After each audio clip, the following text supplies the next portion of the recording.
कोकणातील प्रत्येक अपडेट जाणून घेण्यासाठी आजच माझे कोकणच्या सोशल मीडिया प्लॅटफॉर्मला लाईक, फॉलो आणि सबस्क्राईब करा।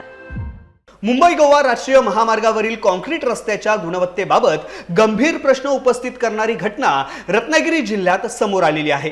मुसळधार पावसाच्या पार्श्वभूमीवरती महामार्गावरील अनेक ठिकाणी कॉन्क्रीट रस्त्याला भेगा पडल्याचे दिसून आले आहे। हा प्रकार अतिवृष्टीमुळे घडला की कामाच्या दर्जाबाबत काही त्रुटी आहेत याबाबत नागरिकांकडून प्रश्न उपस्थित केले जात आहेत। दरम्यान खेड तालुक्यातील निगडे गावाजवळ संबंधित कंत्राटदार कंपनीचे कर्मचारी या भेगा हाताने सिमेंट टाकून भरत असल्याचा प्रकार कॅमेऱ्यामध्ये कैद झाले आहे।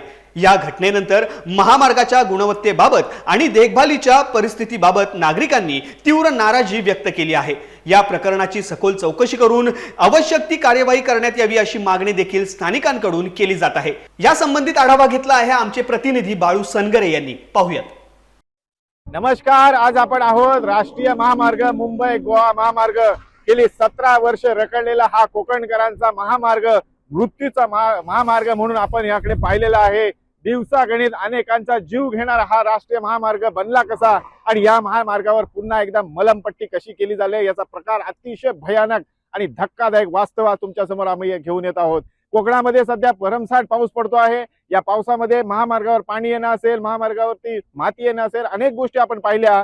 परंतु याच महामार्गावरती ज्या काही भेगा पडलेल्या आहेत आणि त्या भेगा बुजवण्याकरता कशा प्रकारचं तंत्र वापरलं गेलंय याचं एक उत्तम उदाहरण तुम्हाला मी आज या ठिकाणी दाखवणार आहे कॅमेऱ्याच्या माध्यमातून। तुम्ही या ठिकाणी बघू शकता, आज खेड तालुक्यातल्या बोरज या ठिकाणी आपण आहोत आणि या महामार्गावरती पडलेल्या भेगा अक्षरशः साध्या सिमेंट घेऊन हाताने त्या बुजवण्याचा या ठिकाणी प्रयत्न आहे। या भेगांमधून अनेकांचे अपघात झाले, बाईकवाले अनेक या ठिकाणी घसरून पडलेले आहेत, अनेकांचे मृत्यू झालेले आहेत आणि अशा ज्या भेगांवरती या अश्रूवरती या ठिकाणी मात्र पुन्हा एकदा मीठ चोळण्याचं काम या ठिकाणी स्थानिक ठेकेदार करताना आपल्याला पाहायला मिळालंय।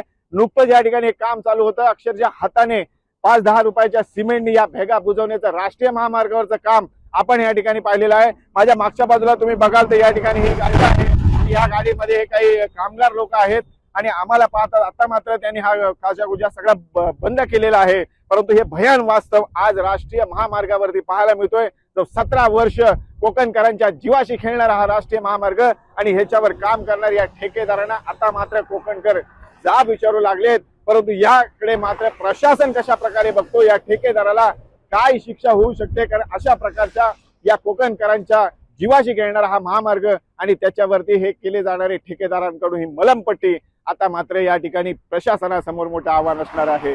बाळू सनगरे, माझे कोकण, खेड, रत्नागिरी।